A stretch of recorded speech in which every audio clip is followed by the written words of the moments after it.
इस आधार पर अगर हम देखें तो स्वाभाविक है, आर्थिक स्थिति को अगर विस्तृत करना है, आर्थिक स्थिति को बढ़ाना है तो स्वाभाविक है हम अगर आर्थिक स्थिति हमारी मजबूत होगी तो हम विकसित राष्ट्र की श्रेणी में आ सकते हैं। विकसित राष्ट्र की श्रेणी में कौन कौन से देश हैं, कोई बताएगा? अमेरिका है, संयुक्त राष्ट्र, जापान, चीन, जापान, चीन नहीं है, ब्रिटेन, रूस है। संयुक्त राष्ट्र, अमेरिका, जापान, कनाडा, फ्रांस, रूस, ये क्या है, विकसित राष्ट्र की श्रेणी में गिने जाते हैं। क्योंकि यहाँ पर क्या है, प्रति व्यक्ति आय क्या है, बहुत अधिक है। प्रति व्यक्ति आय जब बहुत अधिक रहेगी तो ये देश क्या है, हमारे से बहुत आगे रहेंगे। क्यों आगे रहेंगे? क्योंकि यहाँ पर क्या है, औद्योगिक ढांचे, तकनीकी चीज़ें, शिक्षा की चीज़ें, स्वास्थ्य संबंधी सुविधाएं, ये तमाम सुख सुविधाएं उपलब्ध होने के कारण क्या है, वहाँ पर क्या है, प्रति व्यक्ति आय ज़्यादा है। और वहाँ औद्योगिक इकाइयाँ स्थापित होने के कारण क्या है, लोगों को पर्याप्त मात्रा में क्या मिलता है, रोजगार मिलता है। जब पर्याप्त मात्रा में लोगों को रोजगार मिलेगा तो स्वाभाविक वहाँ पर क्या होगा, प्रति व्यक्ति आय में वृद्धि होगी। अब हम सीधा चलते हैं आर्थिक विशेषताओं का पहला पॉइंट लिख लीजिए। आर्थिक विशेषताओं का पहला पॉइंट नंबर 1, प्रति व्यक्ति आय में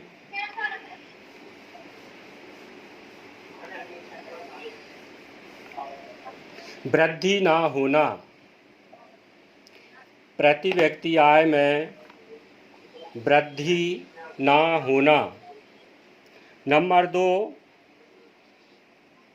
निम्न जीवन स्तर। हाँ बेटा, आप लोग अपना माइक बंद कर लें बेटा। प्रति व्यक्ति आय का कम होना। नंबर 2, निम्न जीवन स्तर।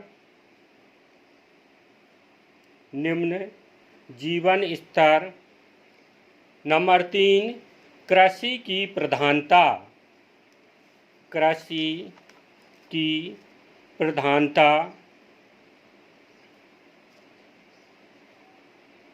नंबर 4, स्वास्थ्य सुविधाओं का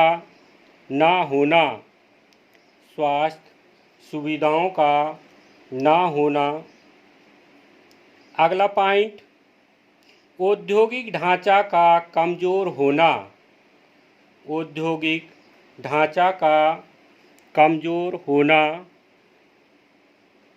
अगला पॉइंट है तकनीकी का निम्न स्तर। अगला पॉइंट है भुगतान की व्यवस्था का कमजोर होना। भुगतान संतुलन की व्यवस्था का कमजोर होना। ये हमारे क्या है, आर्थिक घटक हैं या आर्थिक विशेषताएं हैं जिनके कारण क्या है, हम अल्प विकसित राष्ट्र की श्रेणी में गिने जा रहे हैं। समझ में आया? पहला पॉइंट हमारा क्या था, आर्थिक विशेषताएं। अब आर्थिक विशेषताओं का मुख्य जो पॉइंट है, पहला, प्रति व्यक्ति आय का निम्न होना या प्रति व्यक्ति आय का कमज़ोर होना या प्रति व्यक्ति आय हमारे बहुत कमज़ोर होना या प्रति व्यक्ति आय हमारी बहुत निम्न होना। ये सबसे बड़ा कारण है कि आज के वर्तमान परिप्रेक्ष्य में हम किस श्रेणी में गिने जा रहे हैं, अल्प विकसित राष्ट्र की श्रेणी में गिने जा रहे हैं। अब हमारे पास प्रश्न उठता है कि प्रति व्यक्ति आय निम्न क्यों है, किन कारणों से अन्य राष्ट्रों की तुलना में हमारे यहाँ प्रति व्यक्ति आय बहुत कम है, कम क्यों है? ये प्रश्न उठता है। कभी आपने कल्पना किया है? देखिए, प्रति व्यक्ति आय कम क्यों है या निम्न क्यों है? निम्न होने का कारण मुख्य वजह क्या है कि हमारे पास औद्योगिक इकाइयां नहीं हैं, रोजगार के संसाधन उपलब्ध नहीं हैं। आय कहाँ से आएगी? व्यापार नहीं है, योजनाएं सही रूप से क्रियान्वित ना होना, इसके कारण भी क्या है, लोगों को क्या नहीं मिल रहा है? रोजगार नहीं मिल रहा है। जब रोजगार नहीं मिलेगा तो प्रति व्यक्ति आय में क्या वृद्धि होगी? कुछ भी नहीं होगी। तो प्रति व्यक्ति आय में वृद्धि तभी होगी, हर साल क्या होता है, केंद्र सरकार हो या राज्य सरकार हो, वो क्या करती है? बजट का निर्धारण करती है। बजट जानते हैं आप लोग? बजट साल में केंद्र सरकार या राज्य सरकार एक बजट का निर्धारण करती है कि इस बजट के आधार पर स्वास्थ्य सुविधाओं के लिए इतना रुपया खर्च किया जाएगा, शिक्षा के लिए इतना खर्च किया जाएगा, सड़क सुविधाओं के लिए इतना खर्च किया जाएगा, प्रधानमंत्री आवास योजना के लिए इतना खर्च किया जाएगा, प्रधानमंत्री सड़क योजना के लिए इतना खर्च किया जाएगा, और विभिन्न प्रकार की स्कीमों या योजनाओं के लिए इतना इतना रुपया खर्च किया जाएगा। बजट में ये निर्धारण होता है। परंतु ये निम्न स्तर क्यों है? जो बजट का निर्धारण होता है, या तो उसका जमीनी स्तर पर पहुंच नहीं पाना। मान लीजिए बजट में एक निर्धारण हुआ कि एक जिले को 50 करोड़ रुपए दिया जाता है, तो पूरा 50 करोड़ क्या होना चाहिए? जिले को मिलना चाहिए। संभव? जरूरी है ना?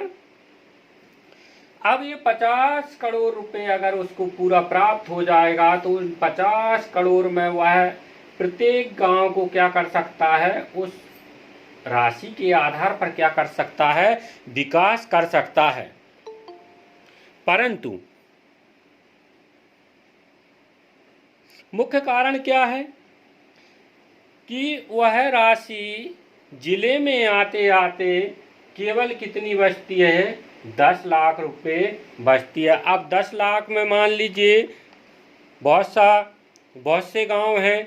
अब उन गांवों का कैसे विकास संभव होगा? कदापि संभव नहीं है। इसलिए अगर जो राशि बजट में निर्धारित होती है उस राशि का क्या है, भली भांति क्या होना चाहिए? संचालन होना चाहिए। भली भांति उस राशि का गांव तक पहुंचना चाहिए, शहर तक पहुंचना चाहिए, तभी तो लोगों को रोजगार मिलेगा। अब मान लीजिए प्रधानमंत्री सड़क योजना चालू हो गई और लोगों को सड़क योजना के तहत किसी प्रकार का लाभ नहीं मिल रहा है, तो उनकी प्रति व्यक्ति आय में वृद्धि होगी?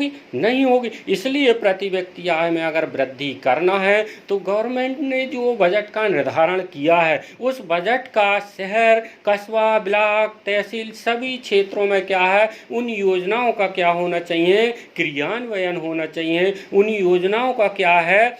विस्तार होना चाहिए। उन योजनाओं का क्या है? संचालन होना चाहिए, जिसके कारण क्या है, लोगों की प्रति व्यक्ति आय में वृद्धि होगी। केवल सरकार बजट का निर्धारण करने से कुछ नहीं होता। बजट का निर्धारण तो हो गया, परंतु उस बजट का लोगों को हिस्सेदारी उसकी मिलनी चाहिए, उससे लोगों को लाभ मिलना चाहिए, उससे लोगों को रोजगार मिलना चाहिए, तभी तो धन कमाएंगे तो उनकी वस्तुओं की क्रय करने की इच्छा जाहिर होगी। वस्तुओं की क्रय करने की इच्छा जाहिर होगी तो उद्योगों को फायदा होगा।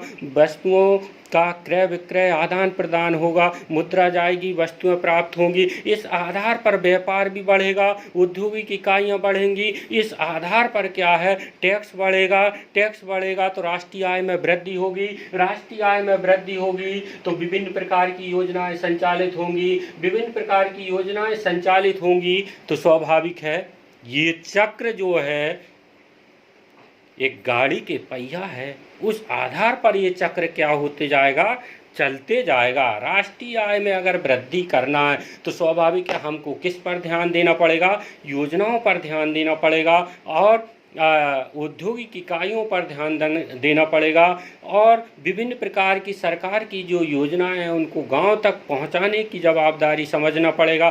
तब जाके हम क्या कर सकते हैं, आर्थिक विकास को बढ़ा सकते हैं। तो अल्प विकसित की सबसे बड़ी दुर्दशा क्या है, या सबसे बड़ी घटना क्या है, या सबसे बड़ी विशेषताएं या सबसे बड़ी लक्षण जो है वह क्या है, आर्थिक विशेषताएं। और आर्थिक विशेषताओं के आधार पर अगर हम देखें तो यह प्रति व्यक्ति आय का निम्न होना। अब प्रति व्यक्ति आय निम्न क्यों है? औद्योगिक इकाइयाँ स्थापित हो गई, सभी लोगों को बोला जा रहा है कि आप आ सकते हैं काम करने के लिए, आप आ सकते हैं, कार्य कीजिए। प्रधानमंत्री सड़क योजना का काम लिया है तो हमारे पापा ही जाएंगे या मम्मी जाएंगी, हम नहीं जाएंगे, हम काम करने वाले नहीं हैं, हम भारत में रहने वाले हैं और हम कौन से निवासी हैं, आलसी निवासी हैं। तो आलसी व्यक्तियों की प्रति व्यक्ति आय में वृद्धि होगी? नहीं होगी। हमारे पास क्या है, आलसी लोगों की संख्या क्या है, बहुत अधिक है। हर आदमी क्या है, फ्री में ही खाना पसंद करता है। आपने देखा होगा, एक उदाहरण मैं प्रस्तुत करता हूँ। मान लीजिए कोई चीज़ मेहनत करने के पश्चात प्राप्त होती है तो कौन कौन मेहनत करता है? 100 में से केवल 2 व्यक्ति ही मेहनत करते हैं। परंतु कहीं भंडारा अगर वितरित हो रहा है तो 100 में से क्या है, पूरे 100 के 100 भंडारा लेने खड़े हो जाएंगे।